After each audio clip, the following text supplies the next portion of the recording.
Okay, so here you see the unapplied graphics laying on the tire. If you look closely, you'll see the clear 15-inch punch ModelMark media. The white strip is the RubberMark adhesive laminated down the center. This is what I'm going to produce. What you are seeing now is the art in field view. And here are the colors I used in the order in which they are printed. The red arrow shows you that I changed the material palette to Gerber label stock and chose clear to represent the ModelMark. That's the best profile for this film. You'll notice in the color list that abrasion guard is first at the bottom of the list. I want to add a little more UV protection because it's being flood coated with silver metal at the top of the list. And silver metal is not recommended for outdoor use. You'll also see that all the colors have been assigned in overlap, represented by the O in the right column. I did this so that no matter what order I print, the colors will print on top of each other, and I can move the order around if I want to. So here are two important things you need to remember when creating any art for the ModelMark application. In this shot, you'll see I dropped in some oval shapes as peel tabs. I assigned them a clear fill in this case. The coating you print on is designed to come off the liner. However, it is much easier to start it peeling where you don't have any color or you don't have any print. The second thing you need to know is you will have to copy your cut line to a new layer. You'll notice the cut line highlighted in this shot. I created a layer called Polycut. When I cut the job, I'm going to cut the reverse side. It may be confusing right now, but you'll see what I'm talking about shortly. I'm going to use the backcut utility, so I copied the cut line, selected the new layer, and then pasted it back into the new layer. This is a video clip of a previous tire application.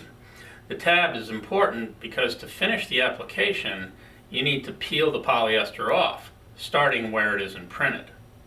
Notice how it comes right off, and then he presses it down again to make sure the adhesive is making contact in all the areas, especially around embossed letters. Okay, back to Omega. In this screenshot, it shows the print order, which is now reversed along with the image being flipped.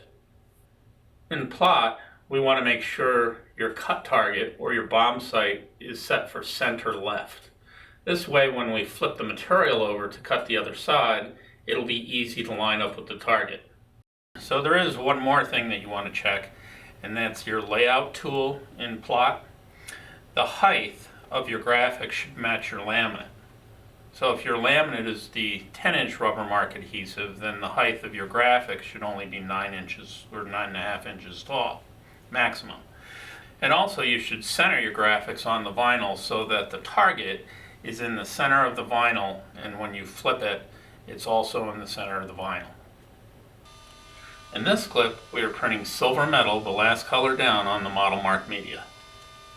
You will notice we have a GMS rewinder taking up the film as it's printing.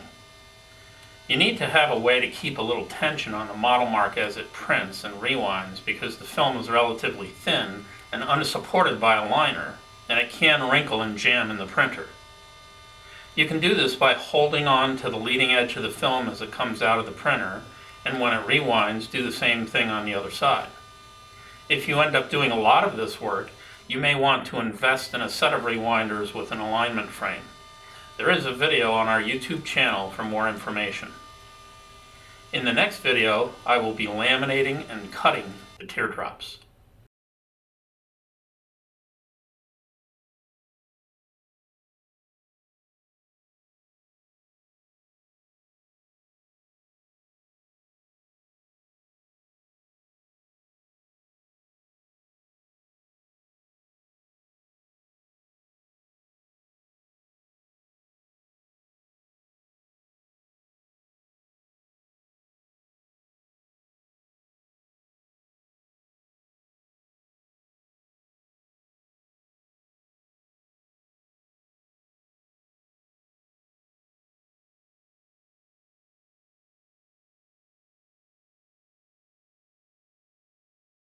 The next video in this series will be laminating and cutting the teardrops.